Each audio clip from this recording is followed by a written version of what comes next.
Hello friend, જય દ્વારકાધીશ, રાધે રાધે। આજે આપણે બનાવશું ફરાળી ભજીયા અને તેના માટે મેં અહીંયા 3 બટેટા લઈ લીધા છે અને ઉપરનો ભાગ કાઢી લીધો છે। હવે તેને આપણે ખમણી લઈશું।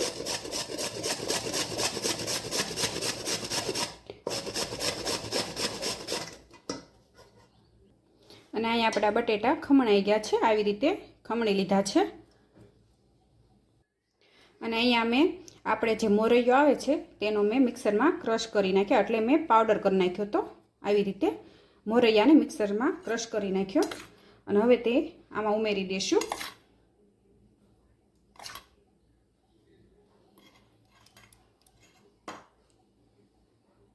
અને 1 ચમચી અહીંયા મેં સિંગનો ભૂક્કો લીધો હતો। તમે જે ખારી સિંગ આવે તેનો પણ ભૂક્કો કરી લઈ શકો, એને પણ મેં મિક્સરમાં ક્રશ કરી નાખ્યું હતું।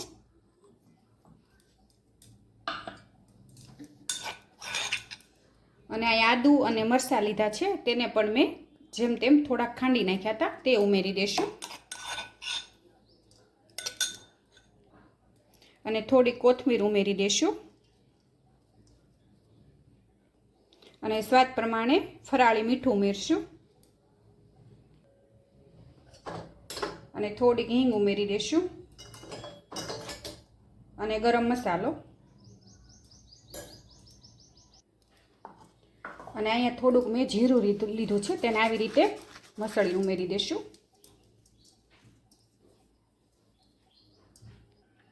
અને 1 ચમચી જેટલો આપણે રાજગરાનો લોટ ઉમેરશું અને આ બધું આપણે મિક્સ કરી લઈશું।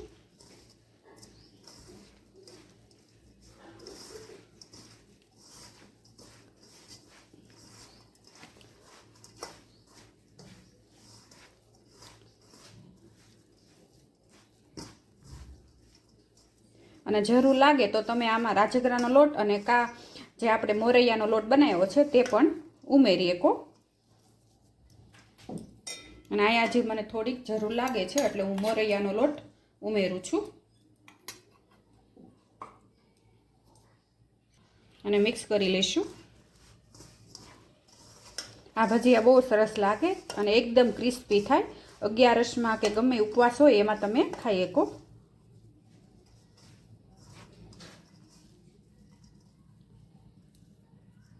અને 1 લીંબુનો રસ ઉમેરી દઈશું। તમે જેટલું ખાટું અને તીખું ખાતા હોય એ પ્રમાણે તમારામાં મસાલા કરવાના। અને ગળપણ માટે આપણે થોડીક ખાંડ ઉમેરશું અને થોડુંક પાણી ઉમેરી અને મિક્સ કરી દઈશું।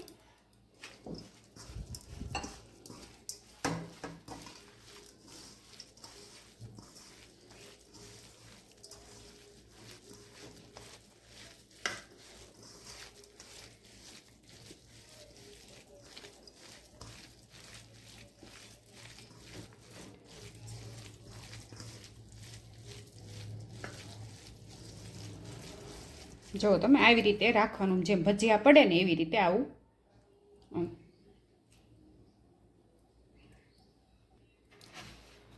અને 1 ચમચી જેટલા તલ ઉમેરશું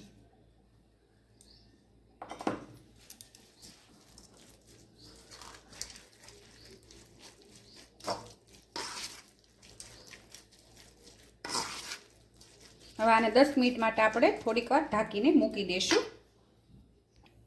અને અહીંયા મેં તેલ ગરમ કરવા મૂકી દીધું છે, તેલ પણ આવી ગયું છે અને હવે આપણે ભજીયા ઉતારી લઈશું આવી રીતે।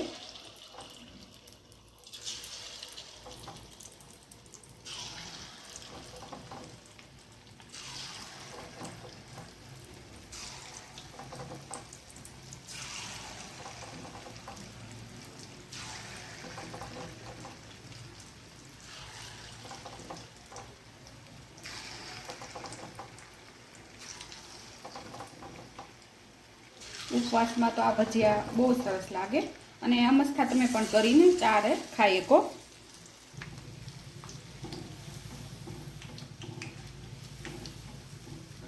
અને ધીમા ગેસે આપણે આને તળી લઈશું આવી રીતે।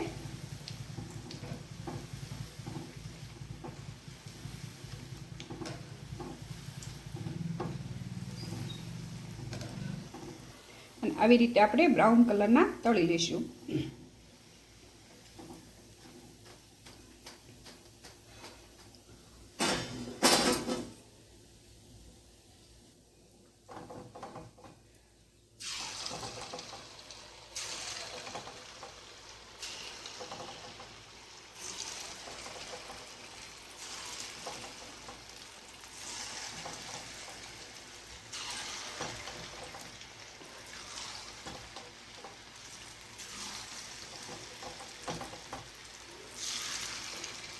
કારણ કે આજે મારે ઉપવાસ છે એટલે મને એમ થયું આજે આ રેસીપી હું શેર કરું.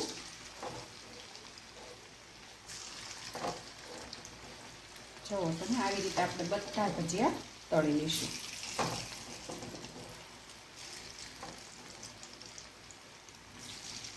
અને દહીંની ચટણી સાથે કે પછી સોસ સાથે પણ તમે આને ખાઈ શકો અને ચા સાથે પણ તમે ખાઈ શકો.